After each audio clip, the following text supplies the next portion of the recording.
நண்பர்களே, welcome to ஹிங்ஸும். இன்னைக்கு நம்ம ரொம்பவே சுலபமா செய்யக்கூடிய தேங்காய் சட்னி ரெசிபி பார்க்க போறோம். ஸோ அதை எப்படி பண்றதுன்னு வாங்க பார்க்கலாம். 1/2 கப் தேங்காய் எடுத்திருக்கேன். அதை குட்டி குட்டி பீசஸா போட்டு வச்சிருக்கேன். நீங்க அப்படியே போட்டீங்கன்னா நல்லா அரைப்படாது. ஸோ நல்லா பீசஸா கட் பண்ணிக்கோங்க. இதோட 2 டேபிள் ஸ்பூன் பொட்டுக்கடலை சேர்த்துக்கிறேன்.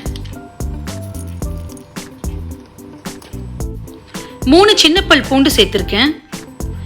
4 பச்சை மிளகாய் சேர்த்துக்கிறேன். இதுக்கு தேவையான அளவு உப்பு சேர்த்துக்கலாம். இதெல்லாம் சேர்த்துட்டு நல்லா நம்ம அரைச்சிக்க போறோம். ஃபர்ஸ்ட் அரைக்கும் போது பல்ஸ் கொடுத்து அரைங்க, இல்லைன்னா நல்லா அரைப்படாது. பல்ஸ் கொடுத்து அரைச்சதுக்கு அப்புறம் நீங்க தண்ணி ஆட் பண்ணி அரைச்சிங்கன்னா நல்லா நைஸ் பேஸ்டா அரைச்சிடும். பாருங்க, இப்ப நல்லா நைஸா அரைச்சாச்சு. இதை நான் இன்னொரு பவுலுக்கு டிரான்ஸ்ஃபர் பண்ணிடுறேன்.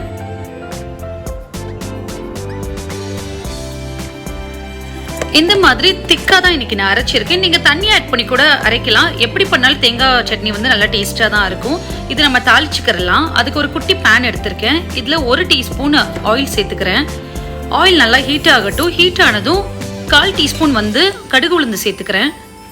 கடுகு உளுந்து நல்லா பொரிஞ்சதும் 1 கொத்த அளவுக்கு நம்ம கருவேப்பிலை சேர்த்துக்க போறோம். இப்ப கருவேப்பிலை நல்லா பொரிஞ்சது 1 or 2 செகண்ட்ஸ்ல நீங்க ஆஃப் பண்ணிடுங்க. ஸ்டவ் ஆஃப் பண்ணதுக்கு அப்புறம் 1/4 டீஸ்பூன் நம்ம பெருங்காயத்தூள் சேர்த்துக்க போறோம். இது லாஸ்டா சேர்க்கறதுனால உங்களுக்கு சட்னி நல்ல ஃபிளேவர் கொடுக்கும். சில பேர் பாத்தீங்கன்னா தேங்காய் சட்னி சாப்பிட்டா நெஞ்சு கரிக்குதுன்னு சொல்லுவாங்க. ஸோ இந்த பெருங்காயத்தூள் சேர்க்கறதுனால அந்த மாதிரி எந்த ப்ராப்ளமும் இருக்காது. சீக்கிரம் டைஜஸ்ட் ஆயிடும். ஸோ அவ்வளோதாங்க, நம்மளோட தேங்காய் சட்னி ரொம்ப குவிக்கா நம்ம பண்ணி முடிச்சாச்சு. இது பாத்தீங்கன்னா இட்லி, தோசை, சப்பாத்தி, ஈவன் வடைக்கு கூட நல்ல காம்பினேஷனா இருக்கும். ஸோ இந்த சட்னியை ட்ரை பண்ணி பார்த்துட்டு எப்படி இருந்துச்சுன்னு கமெண்ட்ல சொல்லுங்க. ஹேங்ஸும் மறக்காம சப்ஸ்கிரைப் பண்ணிடுங்க. நன்றி.